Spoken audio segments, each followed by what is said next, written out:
Come to Italy Chapel, a country place in Northumberland, so beautiful and peaceful, a landscape oh so grand. Here we go.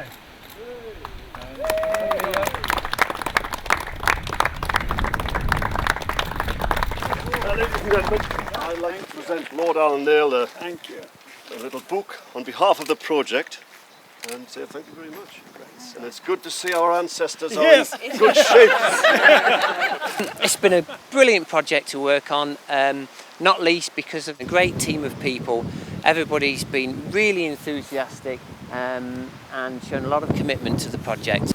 And I think everybody just enjoyed working together, the leadership was good, the things we were finding were interesting, and people were learning new skills and having fun despite the midges and the rain and the damp and all the rest of it.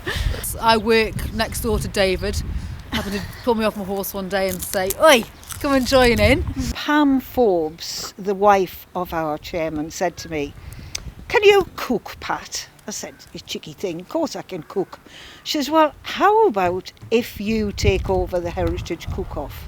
We looked at old recipes, things of 200 years ago, and how the people of 200 years ago were able to produce the food, because they did not have cookers the way we have today. They had an open fire. Now in the days of the Smelters, they would have boiled the sheep's head, mutton broth. The volunteers on the project were uncovering pieces of archaeology all the time, so that was really quite interesting in how we were going to resolve these problems. So it was a discussion with the volunteers, ourselves and the building contractor to actually come up with a sensible solution that was workable and that would achieve the aims that we needed it to achieve.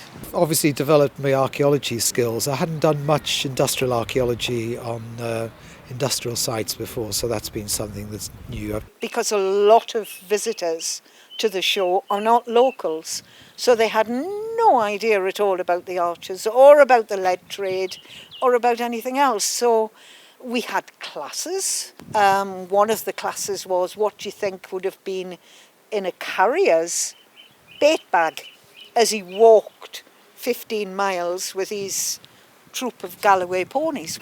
And, you know, it wasn't a packet of crisps and a yoghurt and a whatever. We've had upwards of 24 people who've been transcribing old records for about 2 years, and it's led to over probably about 6,000 documents now, letters and other items, reports and so on, and a great deal else from 18th century northern life. It was too much that we could hope to put in a book. We thought it would work really well being stored online in a database, and we worked with our web designer to bring together something which meant that we could make available all of this content, a huge amount of it, in fully searchable form. So you can now search it and come up with anything that you like that's within this huge, great amount. And we think it will be a great resource for research into the North East history for some decades to come.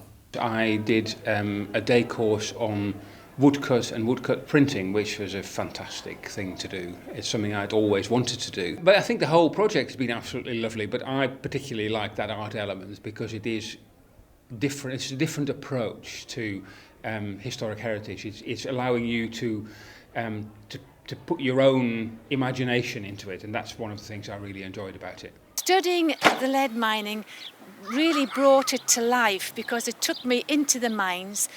I could see how hard it was for the miners, their short lives, their ill health, their poverty.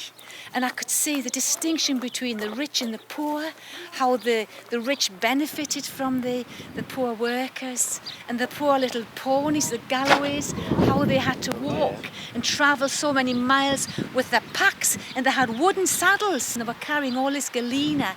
It must have been a hard life. So it really took me into the history of it, and I really enjoyed studying it. The CEN Awards is Construction Excellence North East. We applied for the award and we were commended, and part of the commendation was to do with this innovative soft capping. So it's actually acting as like a thermal jacket. It holds the water and protects the structure underneath. We asked local brewer in the Hexhamshire, Jeff Brooker, from the Dipton Mill pub, to brew some beer for us, and he came up with awesome ale that could be sold in the North Pennines all the way down the lead route to Blaydon. Children from the school were also involved in this project through the art stuff, that they went down to the arches and did some of their own prints, which was a great thing to do. We're very keen to get involved. Local history is an important part of the curriculum, and things that they really enjoyed was the heritage reconstruction, building a wall back up that had obviously fallen down over time. They were very proud of what they had done, and I think that gave them a lot of interest in how these things can be done creatively and as a team. So a good bit of team working went on as well. We basically did lots of things. We did some mortar things in one of the water channels. We were fixing the wall with some lime mortar. There was also a pinhole camera, which we went in and drew pictures, drew sketches of what we saw in the pinhole camera. And we did some archaeology and dug up some stuff. I was commissioned to make 3 waymarkers for to go alongside the track from Killop, passing through Cinderhook and arriving here. The idea was based on the fell ponies that were used to transport the enormous quantities of lead ore across to be smelted. At one point there were 300 pony loads of ore arriving each day. I never even thought about the transport routes that must have threaded through the North Pennines, and now whenever you drive or look at maps you think, oh, the lead must have come through here, you know, this was where the ponies came past. It's been fascinating to think of that, the way the hills must have been alive in those days with not just the mines but the ponies and the carriers and everything. It was a wonderful idea that I just hadn't thought about before.